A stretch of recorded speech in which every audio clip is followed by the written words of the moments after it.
मित्रांनो, राज्यातील कर्जमाफीच्या प्रतीक्षेत असलेल्या लाखो शेतकऱ्यांसाठी टेन्शन वाढवणारी बातमी आहे.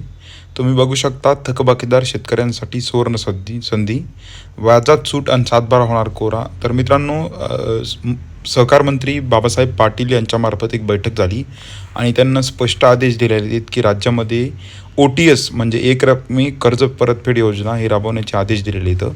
यामध्ये मित्रांनो, सगळ्यात महत्त्वाचं 30 जून 2023पर्यंत, कारण की तारीख खूप महत्त्वाची मित्रांनो. 30 जून 2023पर्यंत थकीत असलेल्या पीक कर्ज आणि शेती कर्जावरील व्याजात मोठी सवलत मिळणार आहे.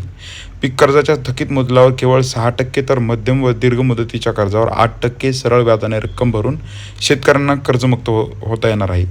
तर यामध्ये लाभ कोणाला भेटणार? ज्या शेतकऱ्यांकडे 30 जून 2023पर्यंतची कर्जे थकीत आहेत व जे सभासद आहेत ते सगळे पात्र येतं.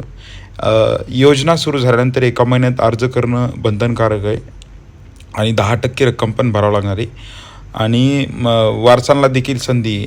तर मित्रांनो, थोडक्यात ही अशी योजना आहे की ज्या शेतकऱ्यांचं कर्ज हे 30 जून 2023पर्यंत थकीत आहे, अशा शेतकऱ्यांना डायरेक्ट आता OTS करता येणार आहे, म्हणजे वन टाईम सेटलमेंट जे असतं ते.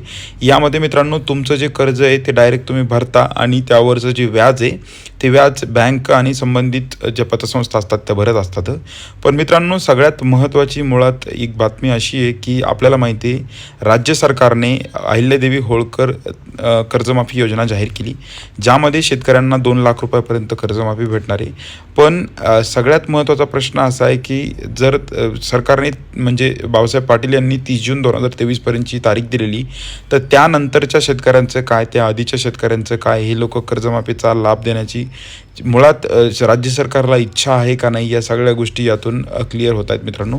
कारण की आता कर्जमाफी समितीचा अहवाल येणं आवश्यक आहे आणि मध्येच ह्या गोष्टी कुठेतरी काढून शेतकऱ्यांना पुन्हा एकदा या कर्जमाफी योजनेपासून होईल तेवढे शेतकरी वंचित ठेवण्यात येतील का, असाच प्रयत्न हा मला वाटतोय.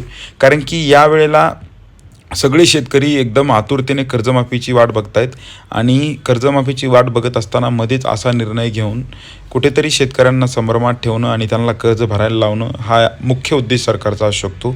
यामध्ये तारीख खूप महत्त्वाची, 30 जून 2023पर्यंत जे शेतकरी थकीत आहेत त्यांना हे कर्ज भरता येणार आहे आणि याची अंमलबजावण्यासाठी स्वतः यांनी आदेश दिलेले आहेत बाबासाहेब पाटील यांनी.